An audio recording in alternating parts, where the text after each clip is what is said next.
So, this knowledge can in fact become an impediment. Shankaracharya, when he went to Kashi and he bowed down in the temple of Kashi Vishwanath, he started crying. He said, I have committed 3 sins. Number 1, I described that God is all-pervading, and yet I am coming to your temple, my Lord, even though I have said God is all-pervading. Second, I have said you are indescribable, anirvachaniyam, yet in my writings I have tried to describe you. I have said that you are me and I am you, Advait, and yet I am bowing down before you. So he started crying out there. So the fact is that knowledge, whatever it is, the end is in love for God. If that step does not take place, then knowledge becomes useless. Yoga, kuyoga, jnana, ajnanu, Jah nahi Ram prema paradhanu. The Ramayana states, if knowledge is devoid of love, if yoga is devoid of devotion, that is not gyan, it is agyan. It is not yoga, it is kuyog. The end, ultimately, is love for God. That is what not only Narad, but all the scriptures are saying. Vasudeva para Veda, Vasudeva para Makha, Vasudeva para Yoga, Vasudeva para Kriya, Vasudeva param Jnanam, Vasudeva param Tapa, Vasudeva paro Dharmo, Vasudeva para Gatihi. That every instruction of the scriptures is pointing to one thing: love God. Man mana bhav mad bhakto. Attach your mind to God. So, now, Naradji goes on. Sutra number 33. Tasmatsaiva grahya mumukshubhih. He says, hence, O seekers, engage in devotion. That is the important thing. Are you engaging in devotion or not? The Saint Kabir said something very powerful in this regard. He said, Pothi padhi padhi jag mua, pandita hua na koya. Reading the scriptures, the whole age went by, nobody became a pandit. Dhai akshar prem ke, padhe so pandit hoy. These 2.5 syllables of prem or love. That person who learned these 2.5 syllables, prem or love, that person is the real pandit. Shankaracharya himself, in his end, in his last writing, what does he say?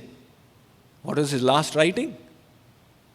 Bhaja Govindam, Bhaja Govindam, Bhaja Govindam Mudhamate, Samprapte Sannihite Kale, Nahi Nahi Rakshati Dukrin Karane.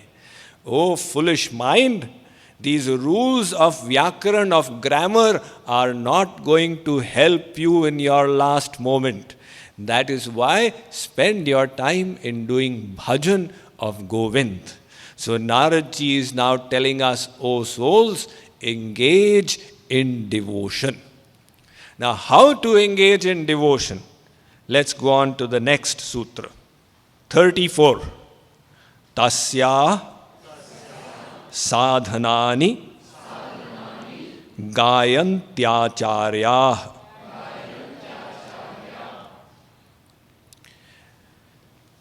This devotion that is being talked about is the divine power of God. There are two kinds of devotion. One that we engage in. The bhajan that you were doing, bhajamana jivana dhana nanda nandan, this is devotion that we engage in. And there is another devotion that God gives to the soul by His grace. What He gives is called Siddh Bhakti or perfect devotion. That we can never do. That is His power. He will grant it to us. What is the nature of that Siddh Bhakti can also not be described. It is so intense, so selfless, so pure that we cannot even conceive of it with our material intellect. The love of Radha for Krishna is described by the saints.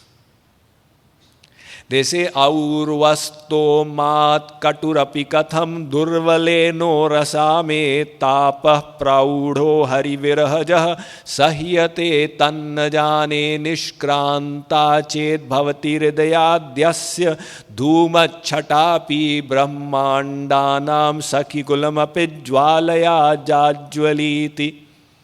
He says, when Radha is not able to have darshan of Sri Krishna, the pain of separation that burns in her heart.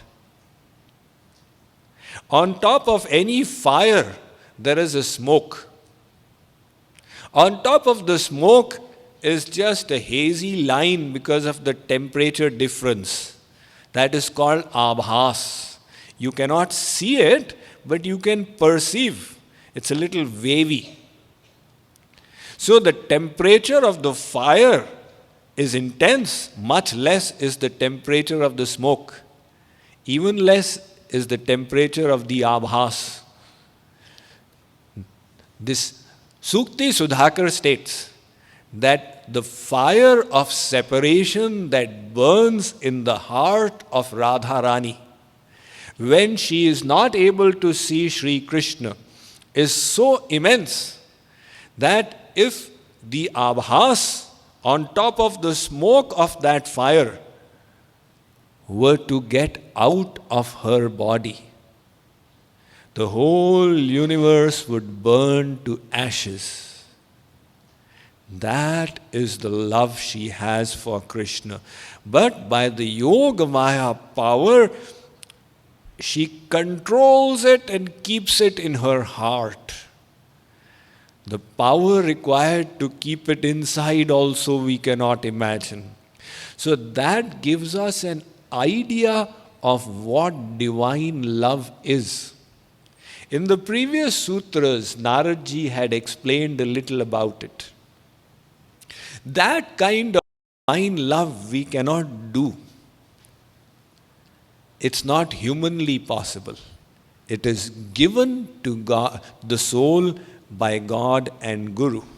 It's God's energy called bhakti, that spiritual power which He grants to the soul via the Guru.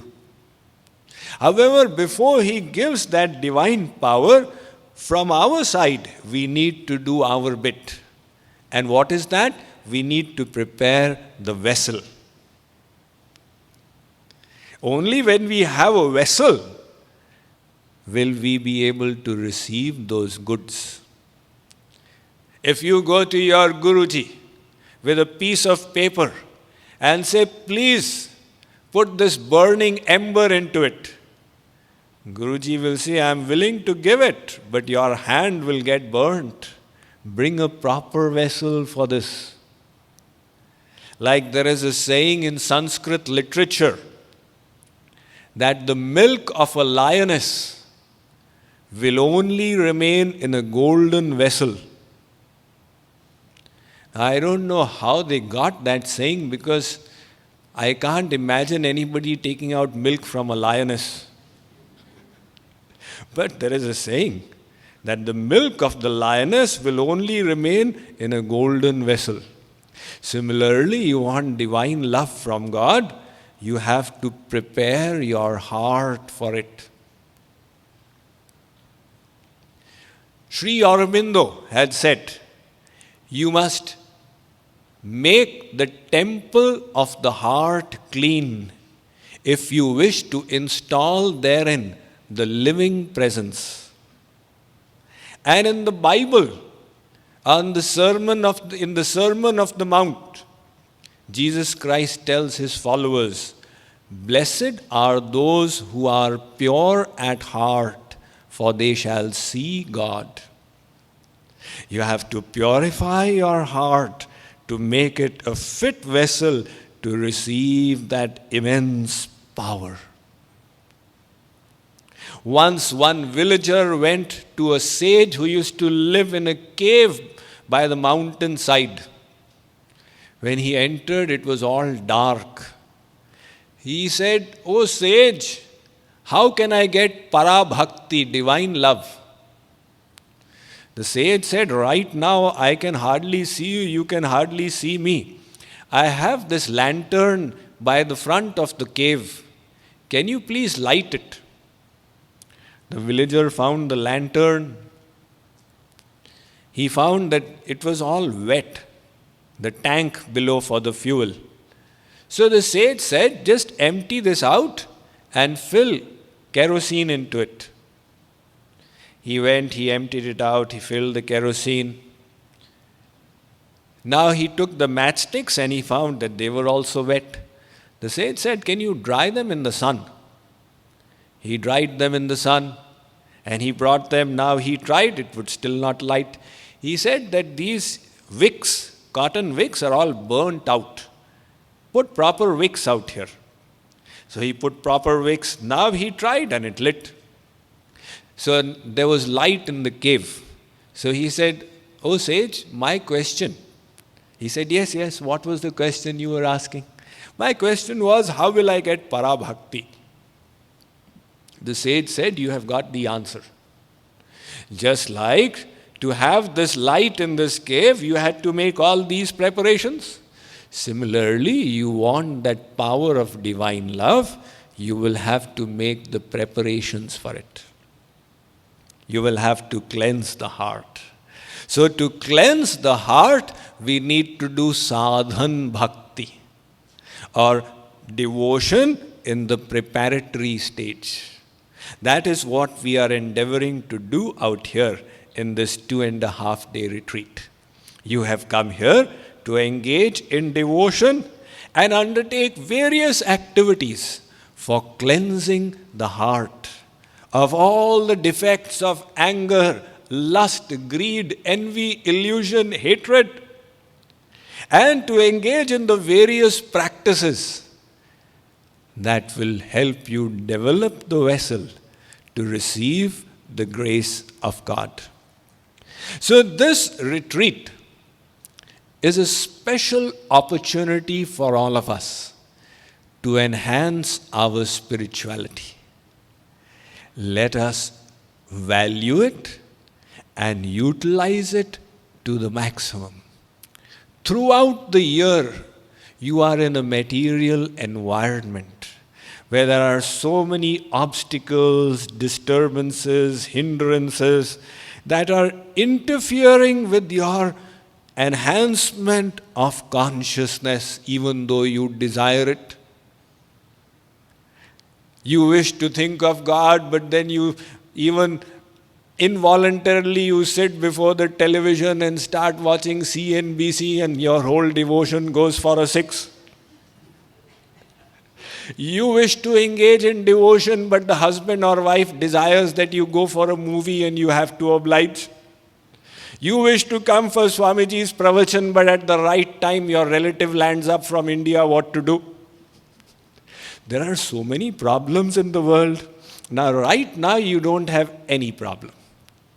Your only job here is to take spiritual food, to feed your soul through all the various activities that we will be doing out here. The yogasana, the pranayam, the meditation, the chanting, the lecture, the prayer, so many different ways. So, utilize this rare opportunity that comes once in a while to the maximum. In other words, keep your focus and don't let any short circuits happen. Short circuits mean you keep your mobile phone on and then your son rings up, Pitaji, I am missing you. You say, yes, beta, I am also missing you. Then, like the temperature which had started increasing, again cold water will fall on it. So just shut the world out totally for now. You're all living in rooms. If it was a campsite, it would be different. So each room is provided with a television. Don't put it on. Take that channel thing, the remote, and throw it away into the dustbin. If you wish to get maximum benefit. And also, there will be, I am sure, inconveniences because you're not at home in the environment that you were used to. There will be inconveniences when you are here. But take it in the spirit of austerity. In the ancient days, to perform spiritual sadhana, aspirants would go into the forest, into the hills, reside with Guruji there. No restroom, go in the open air, drink the river water. Now, comparatively out here, there is so much of comfort. We are bothered whether the temperature is 72 or 74. Look what the world has come to. Even in India, you have to apply Odomos to drive away the mosquitoes. That problem is also not here. So, nevertheless, there are austerities because you are not at home.